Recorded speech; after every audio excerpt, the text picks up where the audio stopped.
Hello everyone, welcome to Gulte pro. నా పేరు రామ్ వెంకట్ శ్రీ గారు. ఇప్పుడే భర్తమాసైలికి విజ్ఞప్తి సినిమా చూసొస్తున్నా. బ్రహ్మరాంబాలో చూసా, ప్యాక్డ్ ఆడిటోరియం, సింగిల్ స్క్రీన్. బాగుండింది vibe, and it's a surprise నాకైతే. ఎందుకంటే పెద్ద ఎక్స్పెక్టేషన్స్ లేకుండా వెళ్ళి I had a good time. నచ్చింది నాకు. టు స్టార్ట్ విత్ నాకు ఫన్ బాగా వర్కౌట్ అయింది అనిపించింది. చాలా వాట్ యు కాల్, స్టోరీ తెలిసిన స్టోరీయే. చాలా సినిమాలు చూస్తున్నాం మనం ఇలాంటివి, like one man caught between two women అనేది. అది 80s నుంచి వస్తున్న టెంప్లేట్. సో ఆ రకంగా స్టోరీలో ఏమీ కొత్తదనం లేదు. బట్ వర్క్ అయింది ఏంటి అంటే, నాకు ఇందులో ఆ సిచ్యువేషన్స్ ఏవైతే ఉంటాయో అవి ఫన్నీగా ఉంటాయి. అండ్ ఆ క్యారెక్టర్స్ లైక్ సత్య విందార్ ఒక క్యారెక్టర్ చేసి ఉంటాడు ఆయన, Ashika's PA. And Sunil, as a Sunil fan I'm very happy because చాలా రోజుల తర్వాత సునీల్ వాజ్ డామ్ ఫన్నీ అనిపించింది. అంటే ఎంతమంది చూసారో తెలియదు కానీ ఊర్వశివ రాక్షసివ అని ఒక మూవీ ఉంటుంది. అందులో హీ ప్లేస్ అ టైలర్. దాంట్లో 2022లో వచ్చిన మూవీ. చాలా రోజుల తర్వాత he had a good like funny role in that film. This is his funniest role in many years. And it's cinema అంతా ప్రతి సిచ్యువేషన్లో ఉంటాడనమాట ఆయన. అతనికి ఒక బ్యాక్ స్టోరీ ఉంటుంది. లైక్ ఆ బ్యాక్ స్టోరీ కూడా లైక్ సినిమా మొత్తంలో కొంచెం లైన్ దాటింది, కొంచెం వల్గర్గా అనిపించింది అంటే ఆ ఒక్క బ్యాక్ స్టోరీ మాత్రమే. బట్ ఓవరాల్గా ఆ క్యారెక్టర్ ఫన్నీ అనిపించింది.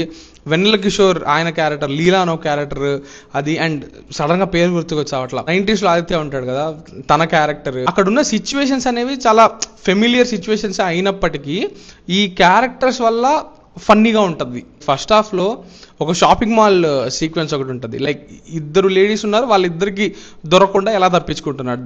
That is the conflict, that is the thing throughout the movie. Super funny అనిపించింది అది. లైక్ సెకండ్ హాఫ్ లో ఒక హోటల్ సీక్వెన్స్ ఉంటుంది. లాంగ్, ఈ సీక్వెన్సెస్ అన్ని మళ్ళీ లాంగ్ గా ఉంటాయి. The way all these characters are integrated in to these sequences, that was damn funny. Towards the end ఒక డంషర్ ఆర్ట్స్ సీక్వెన్స్ ఒకటి ఉంటుంది. అది సత్యతో ఒకటి ఉంటుంది అనమాట, డంషర్ ఆర్ట్స్ ఆడేది. ఇవన్నీ ఫన్నీగా ఉన్నాయి. సినిమాలో ఏదన్నా కొంచెం ర్యాండమ్ గా అనిపించింది అంటే, ఇందాకన్నా హోటల్ సీక్వెన్స్ ఉంది కదా, దాంట్లో ర్యాండమ్ గా మధ్యలో ఒక ఫైట్ వచ్చేస్తుంది. అది ఎక్కడి నుంచో అసలు అక్కడ ఎలా పెట్టావరా అన్నట్టు ర్యాండమ్ గా అనిపిస్తుంది. బట్ సినిమా అయిపోయి నేను బయటకు వచ్చినప్పుడు ఫ్రెండ్ ఒక పోస్టర్ షేర్ చేశాడు. అదేంటంటే అందులో అజయ్ ఘోష్ ఉన్నారు కదా, అజయ్ ఘోష్ అందులో డొనాల్డ్ ట్రంప్ అటైర్ లో ఉన్నాడు అనమాట. లైక్ ఫేస్ అండ్ మేకప్ కూడా డొనాల్డ్ ట్రంప్ లాగా ఉన్నాడు.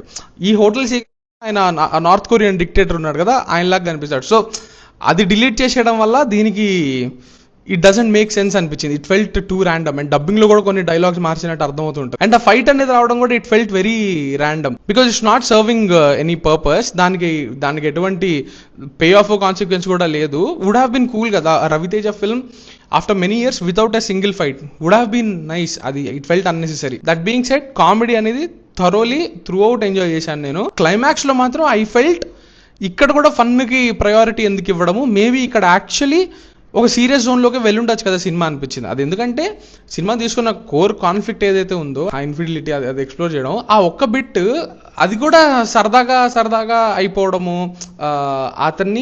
అతను he has to answer 2 questions అనమాట. ట్రైలర్ లో కూడా 2 questions ఉంటాయి, స్పాయిలర్ కాదు ఇది. దానికి ఆన్సర్ ఇచ్చిన విధానం ఏదైతే ఉందో అది కూడా ఫన్నీ వేలో, లైట్ హార్టెడ్ వేలో వెళ్ళిపోవడం అనేది I felt it was a cap out. అది ఎందుకో ఈజీ వే తీసుకుని ఎస్కేప్ అయిపోయారు అనిపించింది. అక్కడ యాక్చువల్లీ ఓకే సినిమా అంతా ఫన్ చేశారు ఓకే, బట్ అక్కడ యాక్చువల్లీ దాన్ని కొంచెం డ్రామాటిక్ వేలోనే డీల్ చేసి ఉండొచ్చు కదా. మనం సరదాగానే వెళ్ళిపోదాం అనుకోవడం నాకు పర్సనల్ గా అంత నచ్చలేదు. అంటే ఇప్పుడు నేను గుండెలు బాధేసుకొని వాయమో వారనైనా ఏడ్చేయమని నేను చెప్పట్లేదు కానీ, but the way this character responds to his actions, తను ఎందుకు దాని ఆన్సర్ ఇవ్వడం అనేది I felt it needed more serious treatment. But that being said, Ravi Teja గారి రీసెంట్ మూవీస్ తో పోలిస్తే ఇట్స్ అ బెటర్ ఫిల్మ్ అని కాదు, it's a decent film. Dhamaka last అనుకుంటా నేను బాగా ఎంజాయ్ చేసింది ఆయన సినిమాలో 2022లో.